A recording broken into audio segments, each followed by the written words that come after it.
IPLৰ ৰাজস্থান ৰয়েলছৰ বাবে দ্বিতীয় গৃহ চহৰ গুৱাহাটীৰ বৰষাপাৰাত আজি অনুষ্ঠিত হ'ব বহু প্ৰতীক্ষিত মেচ। আজি ৰাজস্থান ৰয়েলছৰ বিৰুদ্ধে গুৱাহাটীৰ ভূমিত খেলিব পাঞ্জাব কিংছে। ইতিমধ্যে অনুৰাগীৰে উৎসুকতাৰে বাট চোৱা পৰিলক্ষিত হৈছে আৰু 7:30 বজাৰ লগে লগে বৰষাপাৰা ষ্টেডিয়ামৰ ফ্লাড লাইটৰ তলত দেখিবলৈ পোৱা যাব দুইটা দলক। এই মুহূৰ্তত জনাইছো IPLৰ বিশেষ খবৰ। IPLৰ উন্মাদনা আজি অসমত দেখিবলৈ পোৱা গৈছে। আজি বৰষাপাৰাত বহু প্ৰতীক্ষিত IPLৰ মেচ। ৰাজস্থান ৰয়েলছৰ পাঞ্জাব কিংছৰ খেল চাবলৈ গুৱাহাটীত ভিৰ কৰিছে বহু অনুৰাগীয়ে। ইতিমধ্যে অসমৰ বিভিন্ন প্ৰান্তৰ পৰা বহু লোক খেল চাবলৈ বুলি গুৱাহাটীলৈ আহিছে। সন্ধিয়া 7:30 বজাৰ পৰা আৰম্ভ হ'ব হাই ভল্টেজ মেচ। ইতিমধ্যে কাউণ্টডাউন আৰম্ভ হৈছে। প্লে অফত ইতিমধ্যে যোগ্যতা অৰ্জন কৰিছে ৰাজস্থান ৰয়েলছে। দিল্লী কেপিটেলছে লক্ষ্ণৌ ছুপাৰ জায়াণ্টক পৰাস্ত কৰাৰ পিছতে প্লে অফৰ যোগ্যতা অৰ্জন কৰিছে অসমৰ বাবে ঘৰুৱা দল ৰাজস্থান ৰয়েলছে। একেৰাহে 3খন মেচত পৰাজয়ৰ ধাৰা আজি ৰোধ কৰিব পাৰিবনে বৰষাপাৰাত ৰাজস্থানে? ৰাজস্থান ৰয়েলছৰ দ্বিতীয় গৃহ চহৰ গুৱাহাটীত অনুৰাগীৰ উৎকণ্ঠা ইতিমধ্যেই পিংক চিটিত পৰিণত হৈছে। সমগ্ৰ বৰষাপাৰা ষ্টেডিয়াম গুলপীয়া হৈ পৰিছে আৰু বৰষাপাৰা ষ্টেডিয়াম আটক ধুনীয়াকৈ সজাই তোলা হৈছে আজিৰ বিশেষ খেলক লৈ। ৰাজস্থানৰ নতুন তাৰকা অসম সন্তান ৰিয়ান পৰাগক লৈ অভূতপূৰ্ব উৎসাহ দেখিবলৈ পোৱা গৈছে। সকলো উৎসুকতাৰে বাট চাইছে ৰিয়ান পৰাগৰ প্ৰদৰ্শনক লৈ। খেল আৰম্ভ হোৱাৰ 3 ঘণ্টা পূৰ্বে খুলি দিয়া হ'ব ষ্টেডিয়ামৰ দুৱাৰ। 3 ঘণ্টাৰ পূৰ্বেই ষ্টেডিয়ামৰ ভিতৰলৈ সোমাব পাৰিব দৰ্শক। মুঠ টিকটৰ 90% ইতিমধ্যে বিক্ৰী হোৱাৰ কথা নিশ্চিত কৰিছে অসম ক্ৰিকেট সন্থাই। অপেক্ষা এতিয়া 7:30 বজালৈ। ইতিমধ্যে কাউণ্টডাউন আৰম্ভ হৈ গৈছে। IPLৰ জৰে ধৰিছে সমগ্ৰ দেশক আৰু তাৰ মাজতে আজি অসমত অনুষ্ঠিত হ'ব IPLৰ হাই ভল্টেজ মেচ। ইতিমধ্যে দুইটা দলে যোৱাকালিৰ দিনটোত অনুশীলন কৰা পৰিলক্ষিত হৈছিল। পৰহিৰ দিনটোত অনুশীলন কৰিছিল পাঞ্জাব কিংছে। কালিৰ দিনটোত অনুশীলন কৰা পৰিলক্ষিত হৈছিল বৰষাপাৰাত ৰাজস্থান ৰয়েলছে। আৰু এনেদৰে ৰাজস্থান ৰয়েলছৰ খেল চাবৰ বাবে উৎসুকতাৰে বাট চাইছে সকলো। আজি 7:30 বজাৰ লগে লগে বৰষাপাৰাত দেখিবলৈ পোৱা যাব ৰাজস্থান ৰয়েলছ আৰু পাঞ্জাব কিংছৰ সুন্দৰ প্ৰদৰ্শন। এক পৰাক্ৰম দেখিবলৈ পোৱা যাব আৰু অসম সন্তান নতুন তাৰকা ৰিয়ান পৰাগৰ প্ৰদৰ্শন চাবলৈ সকলোৱে উৎসুকতাৰে বাট চোৱা পৰিলক্ষিত হৈছে। কিয়নো গৃহ চহৰ ৰিয়ানৰ বাবে গৃহ চহৰ গুৱাহাটীত অনুষ্ঠিত হ'ব ৰাজস্থান ৰয়েলছৰ সেই বিশেষ মেচখন। ইতিমধ্যে প্লে অফৰ যোগ্যতা অৰ্জন কৰিছে। কালিৰ দিনটোত সেই যোগ্যতা অৰ্জন কৰিছে ৰাজস্থান ৰয়েলছে। আৰু ৰাজস্থানৰ 3খন খেলত ৰাজস্থানে জয়লাভৰ মুখ দেখা নাছিল, পৰাজয় বৰণ কৰিছিল। কিন্তু আজিৰ দিনটোত পুনৰ ৰাজস্থানৰ যি 2024 বৰ্ষৰ টাটা IPLত ৰাজস্থানৰ যি ধৰণৰ প্ৰদৰ্শন প্ৰথম অৱস্থাত, সেই প্ৰদৰ্শনৰ ধাৰাবাহিকতা পুনৰ ঘূৰাই আহিব পাৰিবনে? আজি ৰোধ কৰিব পাৰিবনে 3খন মেচৰ পৰাজয়ৰ গ্লানি? এই 3খন মেচত পৰাজয় বৰণ কৰিছে আৰু আজি সকলোৱে আশা কৰিছে যে আজিৰ মেচখনত ৰাজস্থান ৰয়েলছে গৃহ চহৰ গুৱাহাটীত খেলা আজি মেচখনত জয়লাভ কৰক। পুনৰ দুৰ্দান্ত ৰূপৰ প্ৰদৰ্শন আগবঢ়াওক ৰাজস্থান ৰয়েলছে। আৰু এনেদৰে এতিয়া ৰাজস্থান ৰয়েলছৰ সমৰ্থক দেখিবলৈ পোৱা যাব আজিৰ দিনটোত। আৰু প্ৰীতি জিন্টা আজিৰ দিনটোত উপস্থিত হ'ব পাৰে। বলিউডৰ মোহময়ী অভিনেত্ৰী প্ৰীতি জিন্টা যিহেতু পাঞ্জাব কিংছৰ এগৰাকী অন্যতম স্বত্বাধিকাৰী, সেই গতিকে প্ৰীতি জিন্টা উপস্থিত থাকিব পাৰে। ইতিমধ্যে ৰাজস্থান ৰয়েলছৰ স্বত্বাধিকাৰীয়ে সেই কথা উল্লেখ কৰিছে সংবাদমেলত।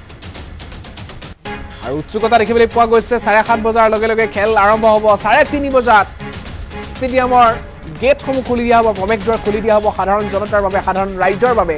আৰু অসমৰ বিভিন্ন প্ৰান্তৰ ক্ৰিকেট অনুৰাগীয়ে ঠাহ খাই পৰিছে আজি গুৱাহাটী চহৰ। কিন্তু গুৱাহাটী চহৰত আজি এক সুন্দৰ প্ৰদৰ্শন আগবঢ়াব ৰাজস্থান ৰয়েলছ আৰু পাঞ্জাব কিংছে। কোন হ'ব জয়ী সেই কথা, আপুনি কোন জয়ী হোৱাটো বিচাৰে সেই কথা আপোনালোকে উল্লেখ কৰক। আৰু এই মুহূৰ্তত আমি এক ব্ৰেকিং আহিছে, এই মুহূৰ্তত আমি জনাবলৈ চেষ্টা কৰিম। ইতিমধ্যে 90% টিকেট সম্পূৰ্ণ হৈছে, এছিয়ে ইতিমধ্যে জনাইছে। এই মুহূৰ্তৰ এক ব্ৰেকিং খবৰ আমি জনাবলৈ চেষ্টা কৰিছোঁ। আজিৰ IPL খেলক লৈ গুৱাহাটীত পথ নিৰ্দেশনা আৰোপ কৰা হৈছে। গুৱাহাটীৰ পথ নিৰ্দেশনা প্ৰদান কৰিছে পৰিবহণ বিভাগে। আজি 27 নং ৰাষ্ট্ৰীয় ঘাইপথত 3:30 বজাৰ পিছত চলাব নোৱাৰিব বাণিজ্যিক বাহন। কমাৰ্চিয়েল ভেহিকুল বন্ধ হ'ব 27 নং ৰাষ্ট্ৰীয় ঘাইপথত 3:30 বজাৰ লগে লগে।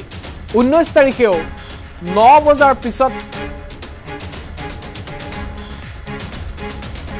GS root, AK Azad root, AT root, GNB ৰুটত থাকিব নিৰ্দেশনা। আবেলি 3:30 বজাৰ পৰা খেল শেষ নোহোৱা পৰ্যন্ত চলাব নোৱাৰিব বাণিজ্যিক বাহন।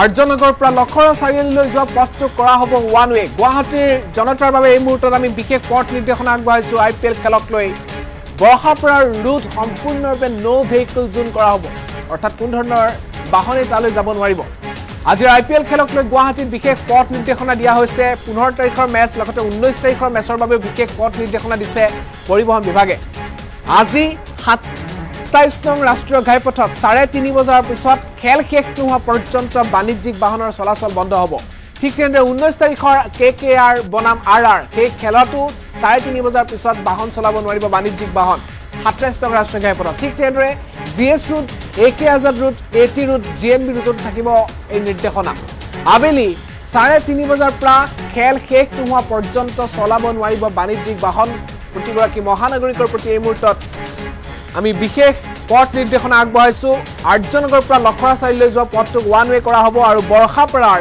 ৰুট সম্পূৰ্ণৰূপে নো ভেহিকল জোন কৰা হ'ব কোনো ধৰণৰ বাহনেই বৰষাপাৰা ৰুটত ৰাখিব নোৱাৰিব এই মুহূৰ্তত সেই সংবাদমেলত কি মন্তব্য কৰিছিল সেই মন্তব্য আগবঢ়াইছিল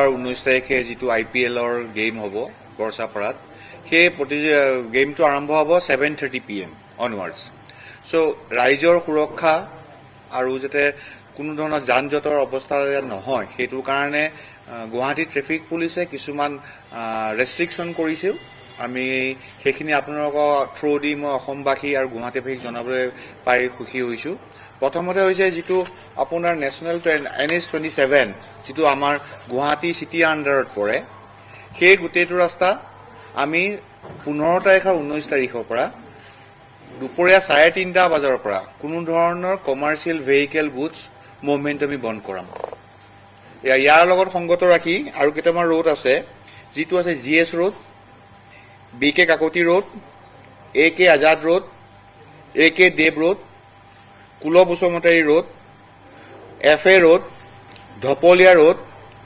বিষ্ণুপুৰ ৰোড AT ৰোড আৰু GNB ৰোড আৰু কাহিলিপাৰা এই অঞ্চলটোত সেই পাৰ্টিকুলাৰ ৰাস্তাটোত দুপৰীয়া 3:30 বজাৰ পৰা খেল শেষ নোহোৱালৈকে কোনো ধৰণৰ কমাৰ্চিয়েল গুডছ ভেহিকল চলাচল কৰা আমি নিষেধাজ্ঞা আৰোপ কৰিছো তাৰোপৰি সেকেন্ড পইণ্টটো হৈছে AK আজাদ ৰোড যেটো আৰ্যনগৰৰ পৰা লখৰা চাৰিআলিলৈ যায় সেইটো ওৱান ৱে হ'ব মই এই থৰি সকলোকে আহ্বান জনাইছো যিসকল ক্ৰিকেট প্ৰেমী ৰাইজ আছে তেওঁলোকে যাতে এই ৰাস্তাটো লোৱাত সহায় হয় লখৰাৰ পৰা যিখিনি গাড়ী আহিব যিবিলাক গাড়ীৰ পাছ নাথাকিব সেই পাছ নথকা গাড়ীবিলাক আমি লাল গণেশৰ ওচৰৰ পৰা ৰাইট টাৰ্ণ কৰাই দিম টুৱাৰ্ডছ কাহিলিপাৰা ৰোড আফটাৰ 3:30 যিখিনি গাড়ীৰ পাছেজ থাকিব কাৰ পাছেজে হোক বা ড্ৰপ অফ পাছেজে হোক তেওঁলোক সেইফালদি আহি বৰছাপাৰা তিনিআলিত নামিব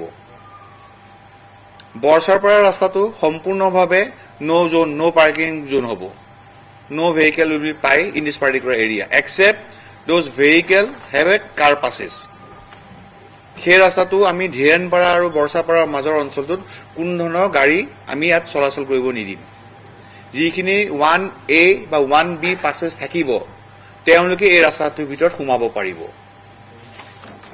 তাৰপিছত এই যেটো ৰেষ্ট্ৰিকশন আমি ইম্পোজ কৰিব গৈ আছো সেই যেটো ৰেষ্ট্ৰিকশন কোনো ক্ষেত্ৰতে এম্বুলেন্সে হোক ফায়াৰ সাৰ্ভিসেস হোক স্কুল বাসেস আছে আৰু যিখিনি ইয়াৰ লোকেল ৰেসিডেন্স আছে তেওঁলোকৰ ওপৰত বলবৎ নহব ইয়াৰ মাজতে মই আৰু এটা কথা কৈ দিছো ইয়াৰ দিৰে আপোনালোকৰ অনুৰোধ জনাই দিবলে no vehicle will be allowed to park either side of the road from Borsapara Tiniali to Dhirenpara Tiniali এই গুলবসুমতাৰী ৰাস্তাৰ কোনো দুই পাশে কোনো গাড়ী পাৰ্কিং কৰা নহব আৰু one side parking on road will be allowed from Champawati high school to Garchuk at AK Dev road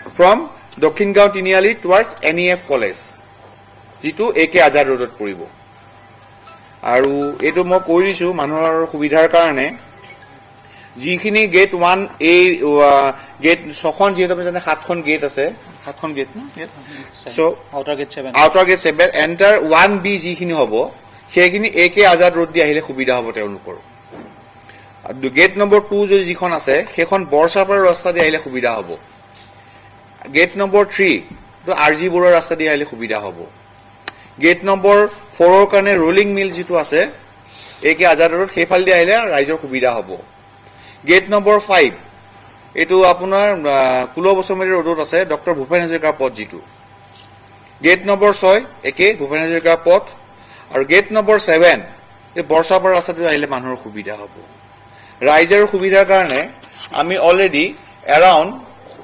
1500 মান ভেহিকল LMVs আৰু অলমোস্ট 2000 মান আমি টু হুইলাৰ্ছৰ কাৰণে সুবিধা কৰিছো সেই জায়গাখিনি মই কৈ দিছো যিখিনি বস্তু আপোনাৰ AK দেবেদি আহিব মানুহ তেওঁলোকে গাড়ীখিনি ৰাখিব পাৰিব চম্পাপতি ফিল্ডত দতালপাৰা ফিল্ডত Champapati field to Garchuk single line parallel parking কৰিব পাৰিব আমবাৰীৰ ৰং পথাৰ ফিল্ড য'ত আমাৰ টু হুইলাৰ ৰাখিব পৰা যাব আৰু RCTCR ফিল্ড আমবাৰী ফটাছিল থানাৰ সন্মুখ যিটো আছে তাত 50 খন মান LMB ৰাখিব পৰা যাব আৰু যিখিনি AK আজাদ ৰোডেদি আহিব তেওঁলোকৰ কাৰণে লুতুমা ফিল্ড ৰাখিব পৰা হ'ব আৰ্যনগৰ ফিল্ড যেটো আহি তাতে ৰাখিব পাৰিব সাইকেল ফ্যাক্টৰী নিয়াৰ বিশাল মেৰেজ হল তাত পাৰিব ৰোলিং মিল পাৰ্কিংত পাৰিব ৰোড সাইড পাৰ্কিং পাৰিব দক্ষিণ গাঁও টু NEF কলেজলৈকে যেটো ৰাস্তা আছে আহল বহল তাত ওৱান সাইড পাৰ্কিং কৰিব পাৰিব